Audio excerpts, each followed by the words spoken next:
जय श्री शनिदेव महाराज। प्रिय भक्तों, आज हम आपको सुनाने जा रहे हैं भगवान शनिदेव की ऐसी अद्भुत रहस्यमयी कथा जिसे सुनने मात्र से मनुष्य के जीवन में सकारात्मक परिवर्तन आने लगता है। यह कथा केवल राजा और ग्रहों की नहीं बल्कि मनुष्य के कर्म, अहंकार, धर्म, न्याय और भक्ति की कथा है। शनिदेव को न्याय का देवता कहा जाता है। वे किसी के शत्रु नहीं होते, लेकिन जो मनुष्य अधर्म, अहंकार और अन्याय करता है, उसे उसके कर्मों का फल अवश्य मिलता है। वहीं जो व्यक्ति सत्य, सेवा, दया और भक्ति के मार्ग पर चलता है, शनिदेव अंत में उसका कल्याण अवश्य करते हैं। बहुत समय पहले की बात है। स्वर्गलोक में एक दिव्य सभा का आयोजन हुआ। उस सभा में सभी देवता, ऋषि, मुनि और नवग्रह उपस्थित थे। चारों ओर दिव्य प्रकाश फैला हुआ था। मधुर गंधर्व मधुर गीत गा रहे थे। वातावरण अत्यंत शांत और पवित्र था। तभी धीरे धीरे नवग्रहों के बीच एक विवाद उत्पन्न हो गया। सूर्यदेव अपने तेज से चमकते हुए बोले, मैं संपूर्ण सृष्टि को प्रकाश देता हूँ। मेरे बिना जीवन असंभव है। पेड़ पौधे, नदी, पर्वत, पशु पक्षी और मनुष्य सभी मेरे कारण जीवित हैं। इसलिए सबसे महान मैं हूँ। तभी चंद्रदेव मुस्कुराकर बोले, हे सूर्यदेव, आप दिन में प्रकाश देते हैं, लेकिन रात की शीतलता और मन की शांति मेरे कारण ही संभव है। मनुष्य का मन मेरे प्रभाव से बदलता है। प्रेम, करुणा और भावना का स्वामी मैं हूँ। इतने में मंगल देव बोले, मैं युद्ध, शक्ति, साहस और पराक्रम का स्वामी हूँ। यदि मेरे भीतर शक्ति ना हो तो कोई राजा युद्ध नहीं जीत सकता। बुद्धदेव ने कहा, ज्ञान, बुद्धि, वाणी और व्यापार का संचालन मैं करता हूँ। संसार में बुद्धि सबसे बड़ी शक्ति है। तब बृहस्पति देव बोले, मैं देवताओं का गुरु हूँ। धर्म, ज्ञान और सद्बुद्धि मेरे कारण ही प्राप्त होती है। वहीं शुक्राचार्य बोले, धन, ऐश्वर्य, सुख और वैभव का स्वामी मैं हूँ। मेरे बिना संसार का आनंद अधूरा है। राहु और केतु भी स्वयं को प्रभावशाली सिद्ध करने लगे। वे बोले, जब उनकी छाया पड़ती है, तब बड़े बड़े राजा और देवता तक भयभीत हो जाते हैं। लेकिन इस पूरे विवाद के दौरान भगवान शनिदेव शांत बैठे रहे। उनका चेहरा गंभीर था। उनकी गहरी आंखें बहुत तेज दिखाई दे रही थी। वे किसी से कुछ नहीं बोले। उनका मौन ही सबसे अधिक प्रभावशाली था। विवाद इतना बढ़ गया कि पूरी सभा में अशांति फैल गई। अंत में निर्णय लिया गया कि किसी न्यायप्रिय और निष्पक्ष व्यक्ति से इसका फैसला कराया जाए। सभी देवता देवराज इंद्र के पास पहुंचे। देवराज इंद्र ने जब यह कठिन प्रश्न सुना तो स्वयं चिंता में पड़ गए। वे जानते थे, यदि किसी एक ग्रह को बड़ा कर दिया तो बाकी के ग्रह क्रोधित हो जाएंगे। विशेष रूप से शनि देव का क्रोध तो देवताओं को भयभीत कर देता था। कुछ देर सोचने के बाद इंद्र बोले, पृथ्वी लोक में उज्जैन नगरी के राजा विक्रमादित्य अत्यंत न्यायप्रिय, बुद्धिमान और सत्यवादी हैं। वे इस विवाद का उचित निर्णय कर सकते हैं। सभी नवग्रह तुरंत पृथ्वी की ओर गए और उस समय उज्जैन नगरी अत्यंत समृद्ध और सुंदर थी।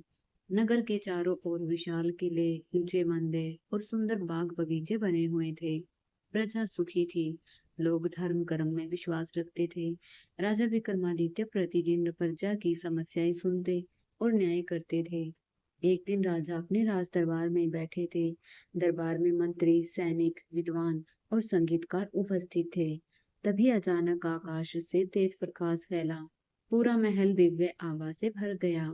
सभी लोग आश्चर्य से आकाश की ओर देखने लगे। देखते ही देखते सभी नवग्रह वहां उपस्थित हो गए। राजा विक्रमादित्य तुरंत सिंहासन से उठ खड़े हुए। उन्होंने हाथ जोड़कर सभी ग्रहों का स्वागत किया और विनम्रता से पूछा, हे देवगण, आज मेरे दरबार में आने का क्या कारण है? तब सूर्यदेव बोले, राजन, हम सभी के बीच विवाद हो गया है कि सबसे बड़ा और प्रभावशाली कौन है। आप न्यायप्रिय हैं, इसलिए आप इसका निर्णय कीजिए। यह सुनते ही राजा गंभीर चिंता में पड़ गए। वे समझ गए कि यह कोई साधारण निर्णय नहीं है। यदि किसी ग्रह को छोटा बता दिया तो उसका क्रोध भयंकर हो सकता है। विशेष रूप से शनिदेव का प्रभाव तो स्वयं देवताओं को भी भयभीत कर सकता है। बुरी रात राजा सो नहीं सके। वे बार बार यही सोचते रहे कि ऐसा कौन सा उपाय किया जाए जिससे न्याय भी हो जाए और किसी ग्रह का अपमान भी न हो। अंत में उन्होंने एक उपाय सूझा। अगले दिन उन्होंने 9 सुंदर सिंहासन बनवाए। पहला सिंहासन सोने का था, दूसरा चांदी का, तीसरा कांस्य का, चौथा पीतल का, पांचवा तांबे का, छठा रागे का, सातवां जस्ते का, आठवां अभ्रक का और सबसे अंतिम सिंहासन लोहे का था। दरबार को अत्यंत भव्य रूप से सजाया गया। चारों ओर सुगंधित पुष्प बिखरे थे। शंख और नगाड़ों की ध्वनि गूंजने लगी। सभी ग्रह पुनः दरबार में आए।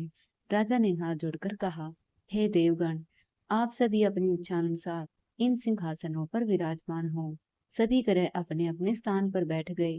शनिदेव सबसे अंतिम लोहे के सिंहासन पर जाकर बैठे। तभी राजा विक्रमादित्य बोले, जो अंतिम सिंहासन पर विराजमान हैं, उन्हें सबसे छोटा माना जाएगा। यह सुनते ही पूरा दरबार सन्नाटे में डूब गया। शनिदेव का चेहरा क्रोध से लाल हो उठा। उनकी आंखों से अग्नि बरसने लगी। वातावरण भारी और भयावह हो गया। कुछ क्षण तक वे मौन रहे। फिर गंभीर स्वर में बोले, राजा विक्रमादित्य, तुमने मेरा अपमान किया है। तुम मेरे प्रभाव को नहीं जानते। सूर्य 1 महीने में राशि बदलते हैं, चंद्रमा 2.5 दिन में, मंगल 1.5 महीने में, बुध और शुक्र लगभग 1 महीने में और बृहस्पति 13 महीने में राशि बदलते हैं। लेकिन मैं 2.5 वर्ष और 7.5 वर्ष तक मनुष्य के जीवन में रहता हूँ।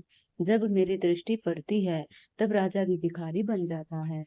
फिर शनिदेव बोले, मेरी 7.5 के समय भगवान श्री राम को वनवास सहना पड़ा था। रावण का घमंड भी मेरी दृष्टि से नष्ट हुआ था। अब तुम्हें भी अपने कर्मों का फल भुगतना पड़ेगा। इतना कहकर शनिदेव वहां से चले गए। उनके जाते ही पूरा दरबार भयभीत हो उठा। राजा विक्रमादित्य के मन में भी चिंता बैठ गई। उन्हें एहसास हो गया कि शनिदेव का क्रोध साधारण नहीं होता। कुछ समय बाद शनिदेव की 7.5 राजा विक्रमादित्य पर आरंभ हुई। शनिदेव ने अपनी लीला आरंभ कर दी। एक दिन नगर में एक घोड़ों का व्यापारी आया। उसके पास अत्यंत सुंदर, शक्तिशाली और तेज गति वाले घोड़े थे। पूरा नगर उन्हें देखने के लिए उमड़ पड़ा। व्यापारी ने राजा से कहा, महाराज, ऐसा घोड़ा आपको पूरे संसार में नहीं मिलेगा। राजा को एक घोड़ा बहुत पसंद आया। जैसे ही वह उस घोड़े पर सवार हुआ, घोड़ा बिजली की गति से तेज दौड़ पड़ा। सैनिक पीछे छूट गए। घोड़ा जंगलों, पहाड़ों और नदियों को पार करता एक घने वन में पहुंच गया। अचानक वह घोड़ा गायब हो गया। राजा अकेले जंगल में रह गए। चारों ओर अंधकार, जंगली जानवरों की आवाजें और भयानक वातावरण था। भूख प्यास से राजा की हालत खराब होने लगी। कई घंटों तक जंगल में भटकते रहे। तभी उन्हें एक ग्वाला दिखाई दिया। उसने दया करके राजा को पानी पिलाया और भोजन कराया। राजा उसकी दया देखकर भावुक हो उठे और अपनी बहुमूल्य अंगूठी उसे दे दी। आगे बढ़ते हुए राजा एक दूसरे नगर पहुंचा। वहां उन्होंने अपना नाम वीका बताया ताकि कोई उसे पहचान न सके। उसी नगर में वे एक व्यापारी की दुकान पर जाकर बैठ गए। संयोग से उस दिन व्यापारी की खूब बिक्री हुई। व्यापारी ने सोचा कि यह व्यक्ति बहुत भाग्यशाली है। उसने आदर पूर्वक उन्हें अपने घर भोजन के लिए बुला लिया। राजा भोजन की प्रतीक्षा कर रहे थे।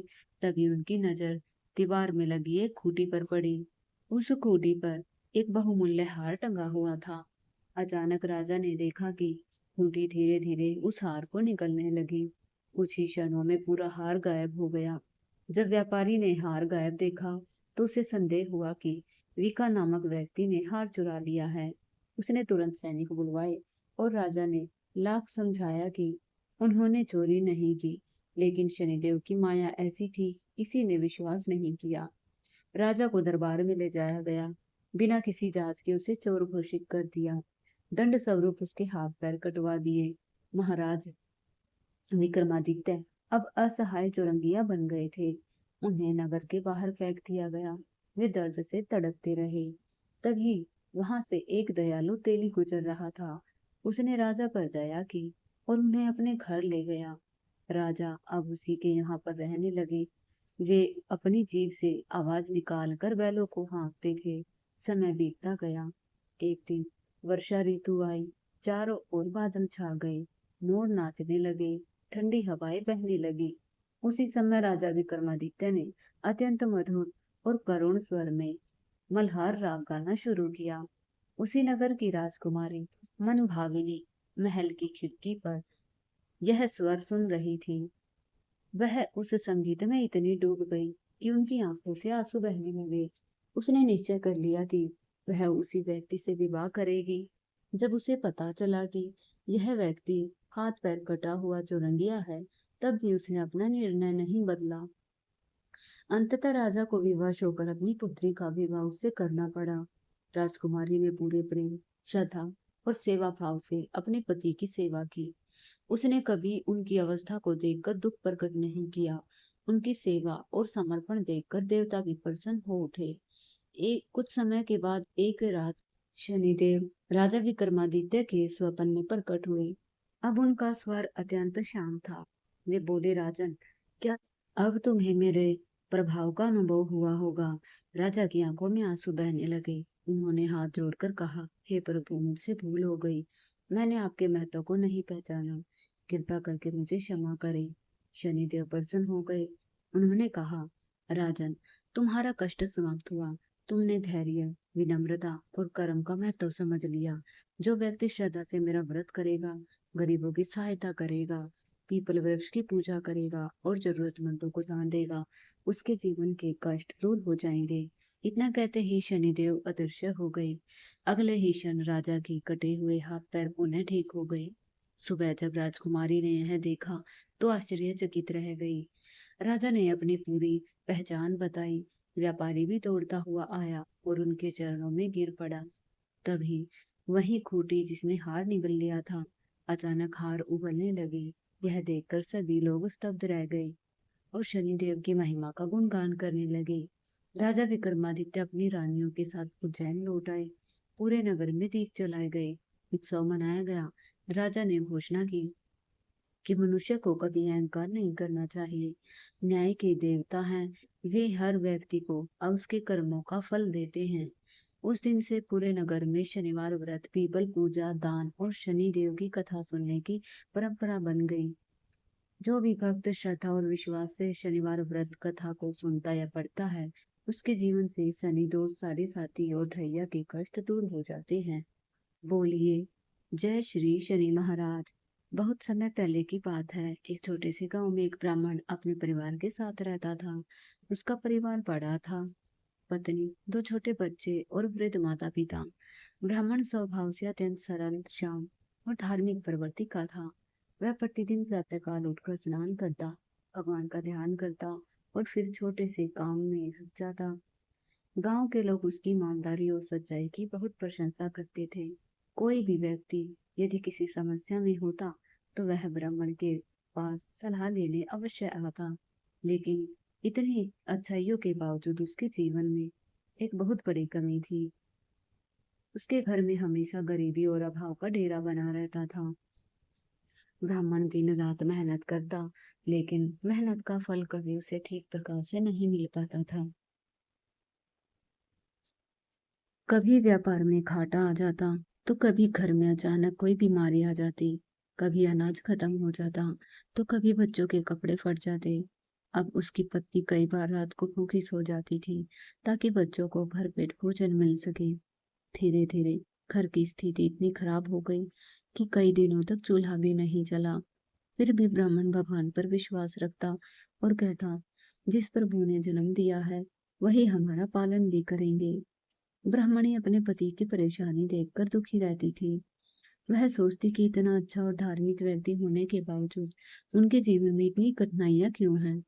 एक दिन जब घर में खाने के लिए एक दाना भी नहीं था, तब ब्राह्मणी की आंखों से आंसू निकल पड़े। उसने अपने पति से कहा, स्वामी, हम कब तक इस प्रकार दुख सहते रहेंगे। बच्चे भूखे सो जाते हैं, घर में दरिद्रता और अंधेरा छाया हुआ है। क्या कोई ऐसा उपाय नहीं जिससे हमारे जीवन में सुख और शांति आ सके।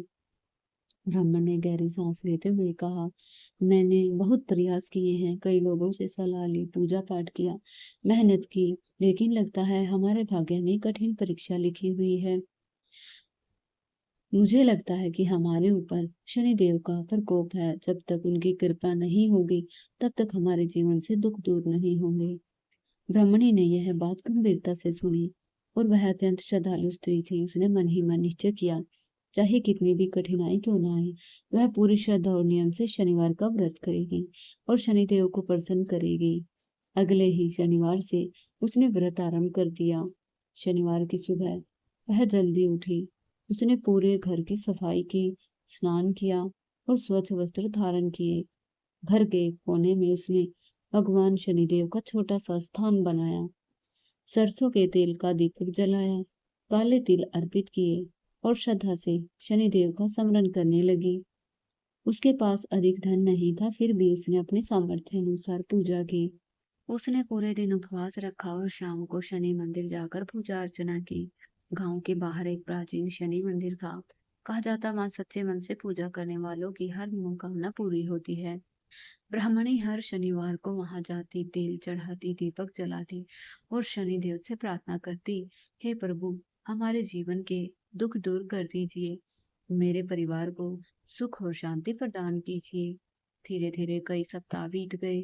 ब्राह्मणी ने कभी अपना व्रत नहीं तोड़ा, चाहे तेज गर्मी हो, बरसात हो या कड़ाके की सर्दी। वह हर शनिवार मंदिर अवश्य जाती।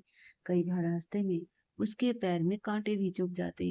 कई बार भूख और कमजोरी से शरीर कांपने लग जाता, लेकिन उसकी श्रद्धा में कोई कमी नहीं आई। एक दिन गांव की कुछ स्त्रियां उसका मजाक उड़ाने लगी, बोली, इतने व्रत करने से क्या होगा? यदि भाग्य में गरीबी लिखी है, तो कोई देवता उसे नहीं बदल सकता। लेकिन उसने उनकी बातों का बुरा नहीं माना। उधर ब्राह्मण भी अपनी ओर से लगातार मेहनत कर रहा था। सुबह से शाम तक काम करता, लेकिन फिर भी आमदनी बहुत कम होती। कई बार उसे निराशा घेर लेती और सोचता, यदि मेरी पत्नी इतनी कठिनाइयों में भी विश्वास बनाए रखती है, तो मुझे भी धैर्य नहीं खोना चाहिए। समय बीतता गया। एक शनिवार की रात ब्राह्मणी पूजा करके सोए ही थे कि उसके स्वप्न में एक तेज प्रकाश दिखाई दिया। उस प्रकाश के पीछे भगवान शनिदेव प्रकट हुए। उसका दिव्य स्वरूप इतना अद्भुत था। उन्होंने कहा, हे पुत्री, तुम्हारी सच्ची भक्ति और धैर्य से मैं अत्यंत प्रसन्न हूँ। तुमने कठिन परिस्थितियों में मेरा स्मरण किया है।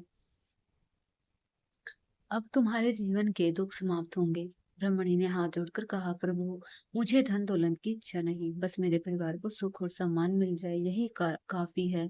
शनिदेव प्रसन्न हुए और बोले, तुम्हारे घर में कभी भी अन्न और धन की कमी नहीं होगी। तुम्हारे पति का व्यापार उन्नति करेगा और तुम्हारा परिवार सुखी रहेगा। अचानक ब्राह्मणी की आंखें खुल गई। वह प्रसन्न हुई। उसने अपने पति को पूरा स्वप्न बताया। ब्राह्मण ने इसे शुभ संकेत माना और दोनों ने मिलकर भगवान को प्रणाम किया। कुछ ही दिनों में जीवन में परिवर्तन दिखाई देने लगा। ब्राह्मण को व्यापार में लाभ होने लगा। जो लोग पहले उससे दूर रहते थे, वे अब उससे काम करवाने आने लगे। धीरे धीरे उसकी आय बढ़ने लगी। ब्राह्मण ने कभी अपनी सफलता का घमंड नहीं किया। वह हमेशा कहता, यह सब शनिदेव की कृपा और मेरी पत्नी की श्रद्धा का फल है। अब हर शनिवार उनके घर में विशेष पूजा होने लगी। गरीबों को भोजन कराया जाता, दान दिया जाता और शनिदेव की कथा सुनी जाती। एक दिन गांव का एक गरीब व्यक्ति उसके पास आया और बोला, आपके जीवन में इतना बड़ा परिवर्तन कैसे आया? तब ब्राह्मण ने पूरी कथा सुनाई और कहा, जब मनुष्य सच्चे मन से भगवान का स्मरण करता है, धैर्य रखता है और अच्छे कर्म करता है, तब भगवान अवश्य उसकी सहायता करते हैं। इसके बाद उस गांव में कई लोगों ने शनिवार का व्रत आरंभ किया। लोगों के जीवन में सकारात्मक परिवर्तन आने लगे। गांव में सुख शांति बढ़ने लगी। कहते हैं कि जो व्यक्ति श्रद्धा, नियम और सच्चे मन से शनिवार का व्रत करता है, उसके जीवन से दुख, दरिद्रता और शनि दोष दूर हो जाता है। शनिदेव न्याय के देवता हैं। वे मनुष्य को उसके कर्मों के अनुसार फल देते हैं। जो व्यक्ति सत्य, ईमानदारी और मेहनत का मार्ग अपनाता है, उस पर शनिदेव की विशेष कृपा बनी रहती है। प्रिय भक्तों, यह थी शनिदेव की व्रत कथा। अगर आपको कथा अच्छी लगी हो, अगर आपको हमारी कथा पसंद आई हो, तो वीडियो को लाइक ज़रूर करें। चैनल पर नए हैं तो चैनल को सब्सक्राइब करें। फिर मिलेंगे एक और नई कथा के साथ। धन्यवाद।